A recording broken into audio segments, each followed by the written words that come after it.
नमाज का मसनून तरीक़ा। चुनांचे नमाज के मसनून तरीक़े में सलाम का फेरना कैसा है। चुनांचे नमाज के ख़त्म होने पर, इख्तिताम पर, जब हम नमाज को मुकम्मल करके सलाम फेरना है तो अव्वलन दाएं जानिब सलाम फेरे, फिर बाएं जानिब सर को घुमाएं। अस्सलामु अलैकुम व रहमतुल्लाह पूरा कर। अस्सलामु सलाम कहते हो हमको अपने चेहरे को इस तरीके से फेरना, अस्सलामु अलैकुम व रहमतुल्लाह, इस तरीके से पूरा जो है हम अपने इस कंधों पर देख रहा है। ये नहीं कि हम सबसे इधर सलाम फेरे तो अब पूरी दुनिया को हम देखना शुरू कर दिया, ऐसा नहीं। बसा औकात बाज़ लोगों को देखते हैं कि सलाम फेरते तो पूरा इधर तक जो है देखना शुरू कर देते, ये तरीका ठीक नहीं। फिर इसी तरीके से अस्सलामु अलैकुम व रहमतुल्लाह कह करके बाएं कंधों पर बाएं तरफ जो हमको सलाम फेरना है। ये तफसील दुर मुख्तार शामी की दूसरी सफ़ा 240 पर इसको नकल किया गया है।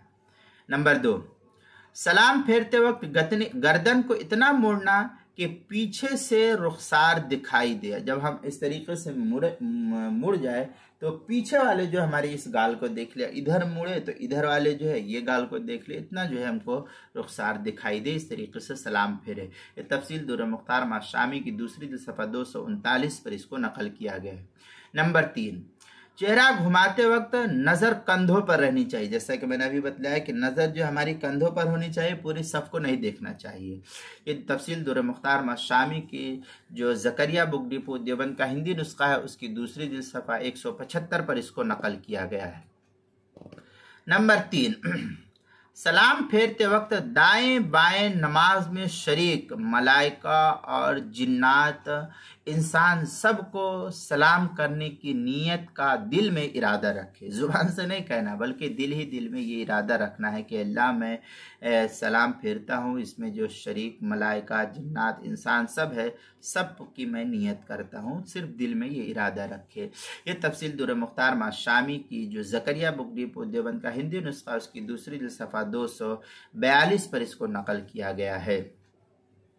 नंबर 5, अकेला नमाज पढ़ने वाला सिर्फ मुहाफिज फरिश्तों पर सलाम की नियत करेगा। अकेला नमाज पढ़ने वाला सिर्फ मुहाफिज जो उसका फरिश्ता है, मैं फरिश्तों की नियत करता हूँ, इस तरीके से वो नियत करे, नियत दिल में करे, जुबान से इसका अदा करना नहीं है।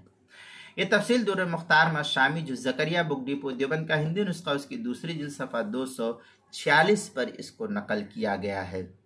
नंबर 6, बेहतर है कि दूसरे सलाम की आवाज़ पहले सलाम से हल्की होनी चाहिए, पस्त होनी चाहिए। चुनांचे तफसील दुर मुख्तार शामी उसकी दूसरी जिल्द सफ़ा 241 पर इसको नकल किया है। किताबुल मसाइल उसकी पहली जिल्द सफ़ा 361 पर इसको नकल किया गया है, वहाँ भी देख सकते हैं इस तफसील को।